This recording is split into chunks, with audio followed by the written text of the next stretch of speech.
Halo guys, kembali lagi di channel Yende. Di video kali ini, admin akan mendongeng sebuah petualangan zaman Bien berjudul 10.000 BC atau 10.000 sebelum Masehi yang dirilis pada tahun 2008. Film ini menceritakan tentang seorang pemburu mamut yang harus melakukan perjalanan panjang demi menyelamatkan kekasih dan sukunya yang diculik. Tetapi perjalanannya tidaklah mudah karena ia harus melawan berbagai macam hewan purba dan juga melawan seorang ratu yang dianggap sebagai dewa. Bagaimana kisah selanjutnya? Daripada penasaran, mari kita simak alur ceritanya.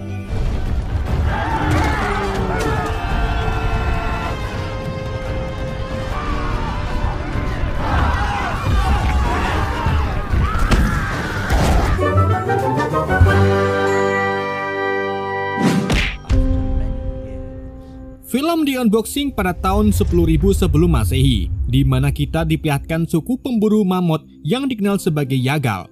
Akhir-akhir ini suku Yagal mengalami kesulitan bertahan hidup karena mamut sudah jarang ditemukan untuk diburu, guna diambil dagingnya, tulang dan bulu. Bahkan saking sulitnya, para pemburu Yagal harus berkeliaran semakin jauh dari tempat tinggal mereka di lembah pegunungan untuk mencari makanan. Dan untuk mengatasi krisis ini, tetua suku Yagal yang disebut sebagai Ibu Tua melakukan ritual khusus di setiap malam guna meminta tanda kepada para dewa. Sampai akhirnya, pada suatu malam, tanda itu akhirnya muncul di mana salah satu anggota suku menemukan seorang gadis kecil bermata biru yang bernama Evolet. Saat Ibu Tua memegang wajah Evolet, ia langsung melihat sekilas masa lalu Evolet, di mana semua keluarga serta sukunya dibunuh dan diculik oleh pembajak yang disebut sebagai 4 kaki setan atau setan 4 kaki. Setelah melihat kejadian yang menimpa Evolet, si Ibu Tua mulai meramalkan bahwa setan berkaki 4 akan datang ke lembah ini di hari perburuan terakhir suku Yagal. Namun Ibu Tetua menuturkan bahwa mereka tidak usah takut karena nantinya akan ada seorang kesatria yang bakal menyelamatkan mereka dan menjadi pemimpinnya. Kesatria itu juga nantinya akan menjadi kekasih sejati Evolet. Namun, kepala suku Yagal tidak mempercayai ramalan dari Ibu Tua dan ingin mencari cara alternatif untuk memberi makan rakyatnya, yaitu pergi mencari tempat yang pas untuk ditinggali.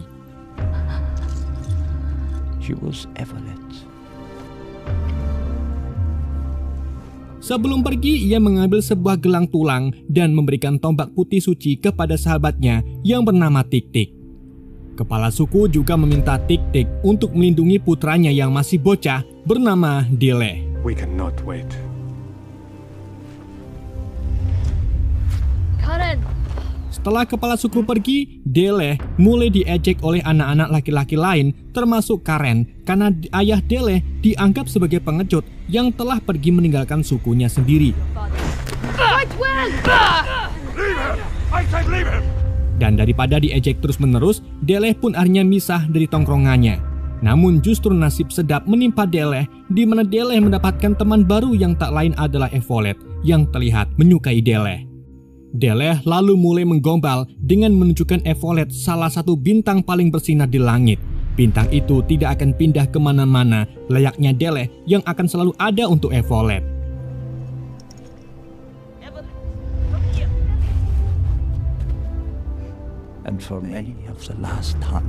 Beberapa tahun kemudian, Evolet kini tumbuh menjadi wanita yang sangat cantik, sedangkan Deleh menjadi pria yang biasa aja. Gak cuma itu, Deleh juga jarang main sama teman-teman seumurannya dan malah sering mencari cacing bersama bocil bernama Baku. Di situ Baku memberitahu Deleh bahwa hari perburuan terakhir atau penobatan kepala suku telah tiba. Di saat itu juga, Evolet datang untuk mengajak Deleh ngobrol. Evolet lalu menyarankan Deleh agar mengajaknya kawin lari. Hal ini karena Karen juga menginginkan posisi kepala suku, dan jika Karen berhasil membunuh Manak terlebih dahulu daripada Deleh, maka Karenlah yang akan menjadi suami Evolet. Meskipun begitu, Deleh rak wedi. ia percaya kalau dirinya lah yang pertama kali membunuh manak tersebut. Di waktu yang sama, Baku mengumumkan bahwa sekelompok manak atau mamut telah datang.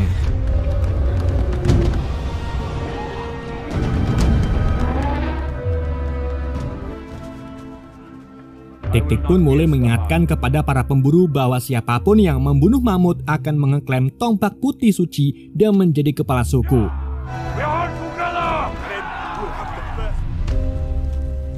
Setelah memberi arahan, Tik-Tik mengawal para calon kepala suku untuk menyelinap ke arah kawanan mamut. Saat Tik-Tik menemukan pemimpin mamut, Tik-Tik langsung berteriak guna menakuti si mamut. Dan begitu para mamut berlari ke arah sana, para calon kepala suku pun mengikuti mereka dari belakang.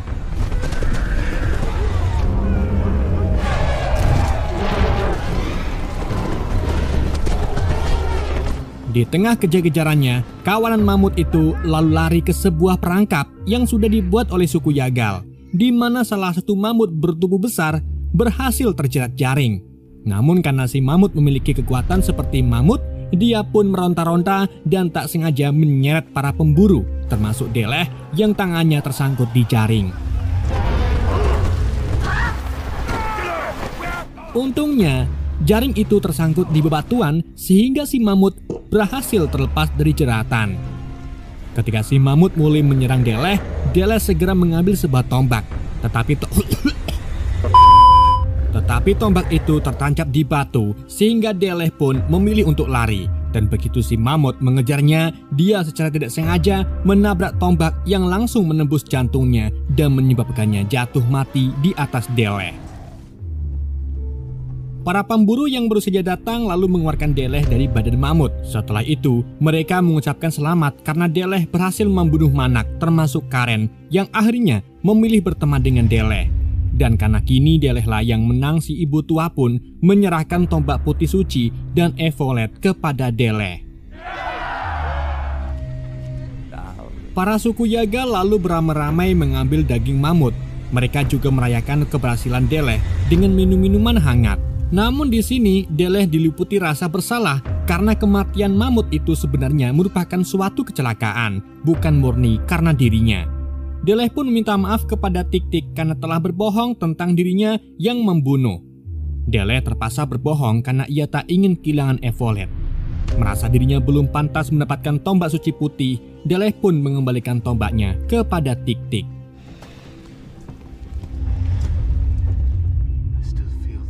Keesokan paginya, ramalan ibu tua akhirnya benar-benar terjadi, di mana suku Yagal tiba-tiba diserang oleh setan berkaki 4 yang ternyata adalah penunggang kuda. Mereka menangkap semua anggota yang sehat untuk dijadikan budak dan membunuh siapa saja yang berani menantang mereka. Dalam serangan itu, Baku bersembunyi di sebuah gubuk dan harus menyaksikan ibunya dibunuh oleh si mata satu. Sedangkan Deleh yang turunnya misah nang sebelah kulon terbangun dan mendapati desanya diserang. Deleh pun segera pergi untuk membantu, namun Tik-Tik menghentikannya karena mereka tidak akan mampu melawan mereka yang jumlahnya banyak. Pemimpin setan kaki 4 yang dikenal sebagai Warlord lalu memerhatikan kecantikan evolet dan karena sakne, ia pun memutuskan untuk menculiknya.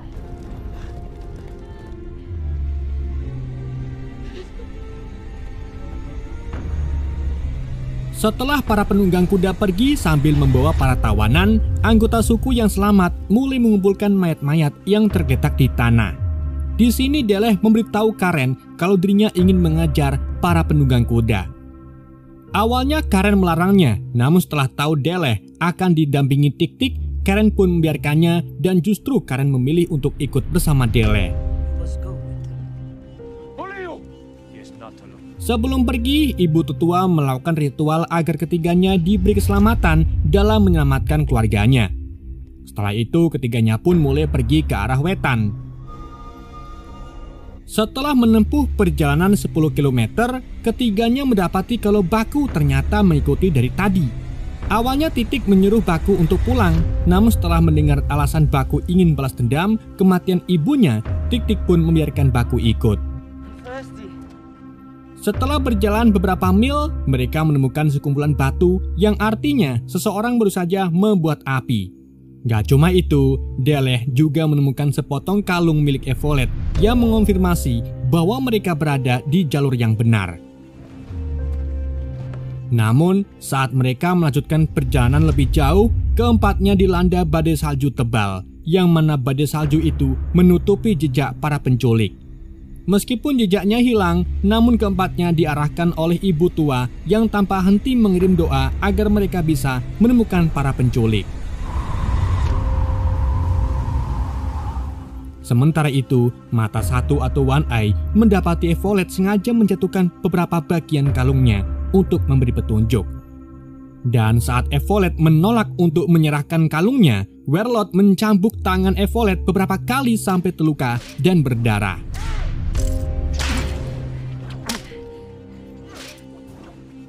Beberapa waktu kemudian, para pemburu akhirnya berhasil sampai di perbatasan antara pegunungan es dengan hutan.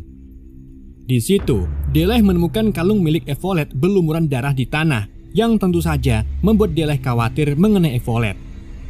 Pada saat itu juga, mereka melihat burung-burung terbang menjauhi hutan, yang artinya para penunggang kuda telah pergi ke arah hutan. Tanpa pikir panjang, keempatnya pun langsung masuk ke dalam hutan. Sementara itu, pasukan berkuda yang sedang melewati semak-semak tinggi tiba-tiba diserang oleh unggas misterius. Warlord pun segera mencambuk semua orang agar berlari lebih cepat.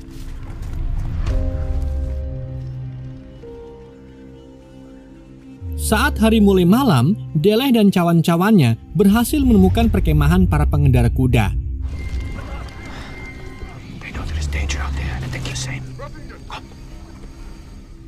Singkat, di keesokan paginya, Evolet dibangunkan oleh mata satu yang mencoba merogohnya. Untungnya sebelum dirogoh, Deleh datang sambil mentung dasi One Eye sampai pingsan. Setelah itu, Deleh melepaskan ikatan Evolet dan meminta Evolet untuk melepaskan yang lain. Namun sayang, di waktu itu juga Warlord datang sehingga terjadilah aksi kejar-kejaran. Dalam pengejaran itu, Karen yang durung cewek tertangkap oleh Warlord, sedang sisanya masuk ke dalam semak-semak. Disitulah mereka bertemu unggas misterius yang ternyata adalah burung teror sebelum kenal bekatul.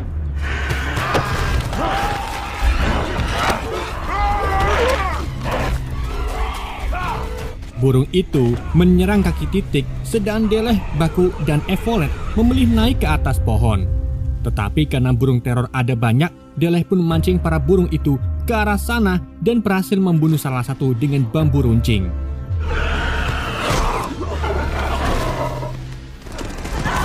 Saat Deleh kembali ke Evolet, Deleh mendapati kalau Evolet dan Baku sudah tertangkap Warlord. Alhasil, Deleh pun tak bisa berbuat apa-apa dan lebih mementingkan Tik-Tik terlebih dahulu yang mengalami luka di bagian pahanya. Deleh lalu segera membuat tandu untuk Tik-Tik. Singkatnya, saat Deleh mengikuti para pengendara melewati sabana, Tik-Tik tiba-tiba ngeluh kesakitan. Deleh pun membuat api unggun untuk mendinginkan tubuh. Ia juga menyelumut luka Tik-Tik agar tidak membusuk. Di saat itu juga, Deleh mendengar suara kruyuk-kruyuk dari perut Tik-Tik. Menyadari Tik-Tik sedang ngeleh, Deleh pun pergi untuk mencari makanan. Namun ketika sedang berburu, Deleh tidak sengaja terjatuh ke dalam perangkap lubang dan pingsan. Gak lama kemudian, hujan tiba-tiba turun sehingga lubang perangkap mulai terisi air. Merasa teles, Deleh pun terbangun dan betapa terkejutnya Deleh saat melihat seekor harimau bertaring pedang ikut-ikutan terjebak di tempat itu. Awalnya Deleh berniat untuk membunuhnya, tapi karena merasa kasihan, ia pun membebaskan si harimau sambil berkata, "Jangan makan aku, karena aku akan menyelamatkanmu." Setelah dibebaskan, harimau itu ternyata mengerti apa maksud Deleh. Si harimau juga menunjukkan rasa berterima kasihnya kepada Deleh sebelum akhirnya pergi meninggalkan Deleh. Mengingat Tik-Tik belum mangan, Deleh pun naik ke atas untuk menemui Tik-Tik. Tetapi di situ Deleh menemukan kalau Tik-Tik sudah bergas. Tik-Tik memberitahu Deleh bahwa dirinya mendengar suara jeritan di balik perbukitan dan melihat asap di kejauhan. Merasa ada yang tak beres, keduanya pun memutuskan untuk pergi ke asap tersebut. Keduanya lalu tiba di sumber asap yang ternyata sebuah desa kecil yang baru saja diserang oleh para penunggang kuda. Saat keduanya sedang ngeremis, tiba-tiba Tik-Tik dan Deleh dikepung oleh suku asli yang tinggal di sana. Ketika keduanya hendak dibunuh, tiba-tiba seekor harimau yang diselamatkan Deleh semalam muncul. Para suku itu pun ketakutan, tetapi mereka langsung terkejut ketika melihat si harimau sedang berkomunikasi dengan Deleh.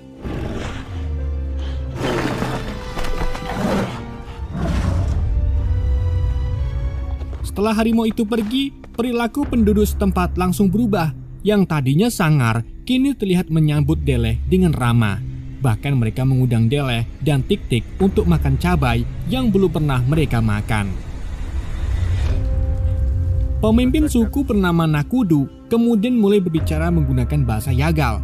Ia menjelaskan bahwa dirinya mempelajari bahasa ini dari seorang pria yang mirip dengan Deleh, yang artinya ayahnya Deleh pernah melewati daerah ini sebelumnya. Deleh pun ingin tahu di mana dirinya bisa menemukan sang ayah. Namun sayang, ayah Deleh telah dibawa oleh para penunggang kuda bersama putra Nakudu. He was looking for a new land. Come, stole your father. Nakudu kemudian menunjukkan beberapa lukisan yang menceritakan tentang ramalan tentang seorang pria yang dapat berbicara dengan harimau, di mana orang itu akan melepaskan rakyatnya dan memimpin peperangan. Pria itu tak lain adalah Deleh yang baru saja berkomunikasi dengan harimau. Di keesokan paginya, salah satu warga Nakudu yang sebelumnya ditugaskan sebagai mata-mata kembali ke desa dan memberitahu Nakudu bahwa suku-suku lainnya juga diserang oleh para penunggang kuda. Dari situlah Tik-Tik mengajak Nakudu untuk mengejar mereka. Singkat, saat semua orang mengucapkan selamat tinggal kepada keluarganya masing-masing, Deleh menemukan kalau Nakudu pelongo-pelongo sendirian. Nakudu pun menjelaskan bahwa para penunggang kuda telah membunuh istrinya dan menculik putranya yang bernama Tudu.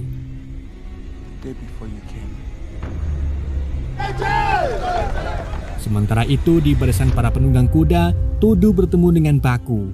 Mereka pun berkenalan dan menjadi teman. Saat kelompok itu berhenti untuk beristirahat, One Eye membujuk Baku untuk minum. Tetapi Baku malah menempilingnya yang tentu saja membuat One Eye langsung memukuli Baku. Untungnya Werlot langsung mencegahnya dengan cara memukul si mata satu. Namun hal ini membuat si mata satu semakin marah. Meskipun begitu, mata satu tahu kalau dirinya tidak bisa menyakiti ketuanya. Tapi mata satu berjanji akan membalas dendam suatu saat nanti.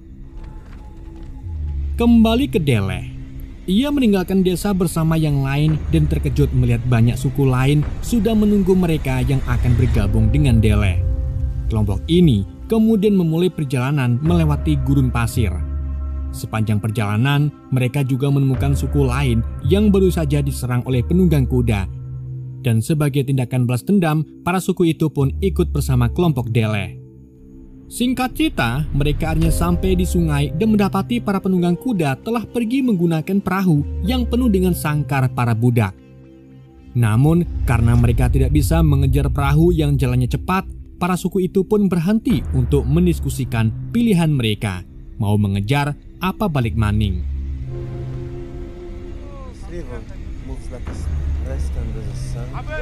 Dalam diskusinya, salah satu kepala suku mengatakan bahwa sungai itu bergerak seperti ular di pasir, di mana para budak dibawa ke ujung sungai atau disebut sebagai sirahnya ular. Dan satu-satunya jalan tanpa perahu adalah melalui gurun ini. Tetapi sampai saat ini belum ada seorang pun yang bisa menemukan mata ular. Meskipun begitu, Deleh tidak menyerah dan tetap menuntun suku-suku tersebut ke padang pasir sambil berjanji akan menemukan mata ularnya. Suku-suku itu lalu berjalan kaki selama beberapa hari. Namun karena tak ada air, mereka pun mulai jatuh karena lemas satu persatu. Alhasil, Deleh pun membiarkan pasukannya untuk beristirahat. Di malam harinya, Deleh melihat ke langit dan menyadari bahwa mata ular mengacu kepada bintang utara. Deleh pun langsung memberitahu Tik-Tik bahwa mereka harus melakukan perjalanan di malam hari untuk menggunakan bintang itu sebagai pemandu. Sementara itu, ibu tua kini sudah tidak lagi berbicara kepada siapapun dan hanya duduk diam. Hal ini karena ibu tua sedang menggunakan segala kekuatannya untuk memantau Deleh dan juga Evolet.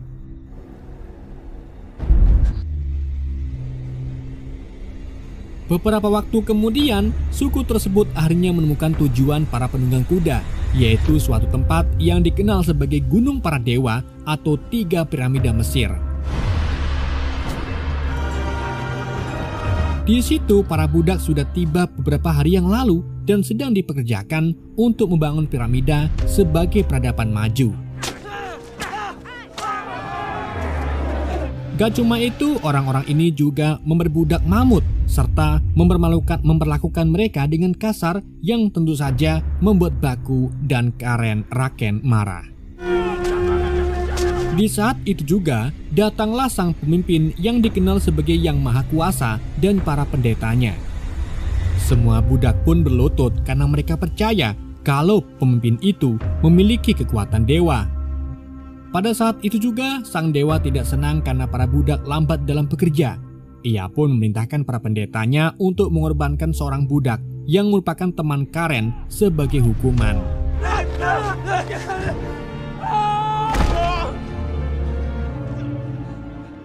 Sementara itu, Deleh mulai kehilangan harapan karena meskipun semua suku bersatu, mereka tidak memiliki cukup kekuatan untuk menyerang.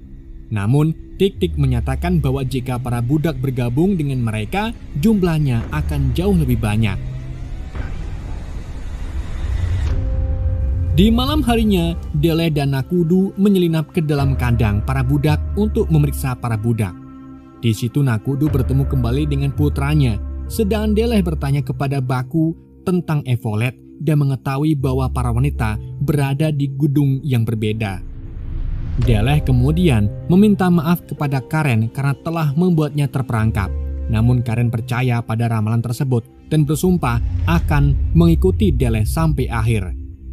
Di saat itu juga, seorang budak dari suku lain memprotes kehadiran Deleh karena dia akan membuat semua orang dalam masalah. Ia juga tidak peduli seberapa banyak tombak yang dimiliki Deleh karena senjata tidak akan bisa membunuh dewa. Nakudu memberitahunya bahwa Deleh memiliki kekuatan yang memungkinkan dia bisa berbicara dengan para harimau. Mengetahui hal itu, para budak pun segera memperkenalkan Deleh kepada seorang pria buta yang mereka sembunyikan di bawah tanah. Orang buta itu dulunya adalah seorang pelayan dewa yang melarikan diri dan tahu bahwa apa yang paling ditakuti oleh dewa tersebut adalah tanda pemburu yang melambangkan bintang paling terang di langit.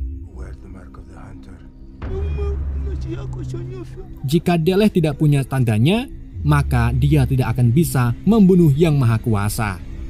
Pada saat itu juga mereka mendengar penjaga mendekat, dan sebelum pergi, Deleh bertanya kepada orang buta itu tentang gelang milik ayahnya yang sedang ia pakai.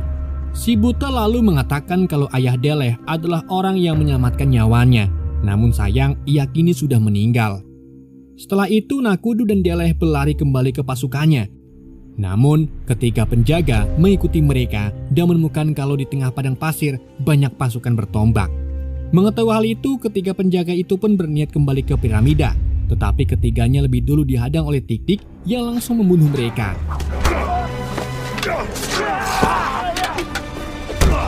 Namun, dalam pertarungan itu, Tik-Tik tertusuk dan berakhir sekarat di pangkuan Deleh.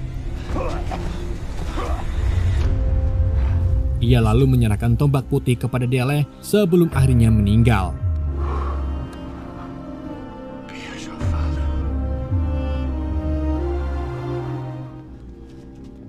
Sementara itu, Evolet dibawa ke sebuah kamar di mana Warlord akan menyantapnya. Tetapi sebelum disantap, para pendeta dan penjaga datang dan langsung menangkap Warlord karena mencuri seorang budak dari Yang Maha Kuasa. Ternyata Wan Ayla yang sudah mengadu tentang Warlord sebagai balas dendamnya. Ketika para pendeta mengambil pedang dari tangan Evolet, mereka menemukan bekas luka yang merupakan tanda milik pemburu itu. Para pendeta pun segera memberitahukan hal ini kepada Yang Maha Kuasa yang langsung menjadi murka setelah mendengar berita ini.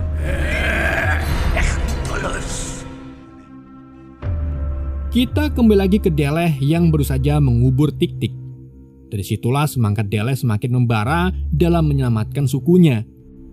Ia lalu memberikan pidato hebat kepada suku-suku tentang bekerjasama untuk membunuh raksasa seperti yang mereka lakukan untuk berburu mamut.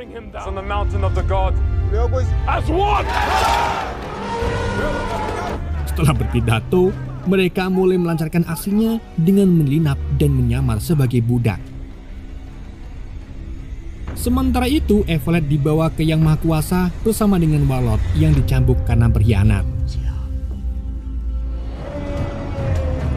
Balik maning ke para budak, di mana Deleh dan Karen yang sedang naik ke atas piramida menemukan pemimpin manak raksasa. Mereka pun langsung memerintahkan Baku dan Tudu untuk melepaskan mamut dari ikatannya. Dan setelah selesai, Deleh memberi sinyal untuk memulai pertarungan.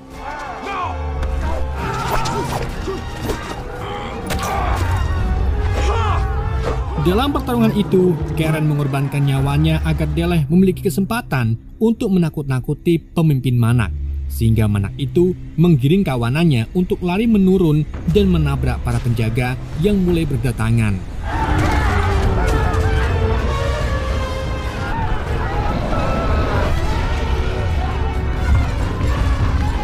Para budak yang melihat kelompok Deleh kewalahan melawan penjaga, mereka semua pun bersatu dan mulai memberontak.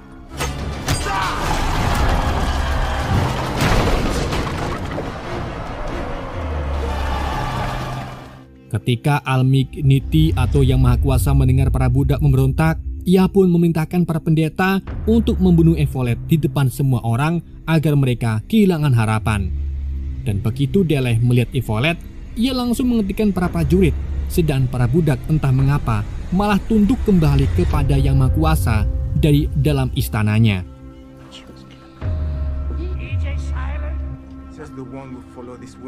Yang Maha Kuasa lalu memberikan tawaran kepada Deleh untuk mengambil Evolet serta sukunya lalu pulang ke desanya. Sedangkan para budak di sini tetap tinggal karena mereka milik dewa. Tentu saja Deleh menolak dan langsung melemparkan tombak ke tubuh Yang Maha Kuasa yang membuat ia tergeluntung ke tanah. Dan dari situlah Deleh mendapati kalau orang yang mereka sembah bukanlah dewa karena ia dengan mudah dibunuh. Seketika juga para budak bangkit kembali dan memberontak.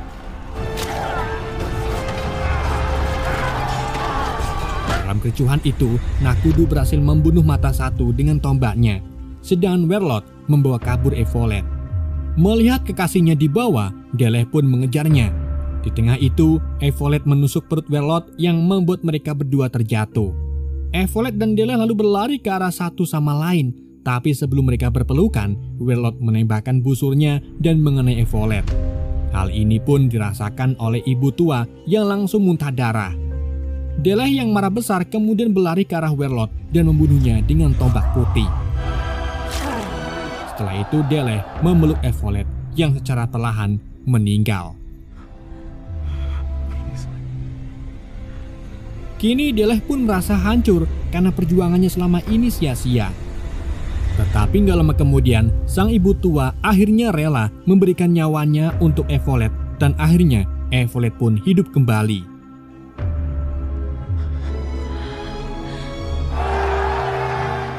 Beberapa waktu kemudian, suku-suku tersebut kembali ke desa asalnya masing-masing. Nakudu lalu memberi Deleh beberapa benih jagung, beras, dan ketan untuk Deleh tanam sehingga nantinya kaum Yagal tidak lagi kelaparan.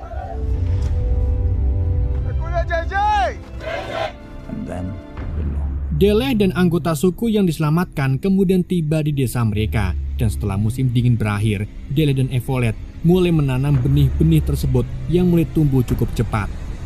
Kini Deleh menjadi pemimpin baru dan menyelamatkan desanya, seperti apa yang diramalkan oleh ibu tua, dan film pun tamat. Terima kasih banyak buat kalian yang sudah menonton sampai akhir. Sekian dari Yende, sampai jumpa di video berikutnya.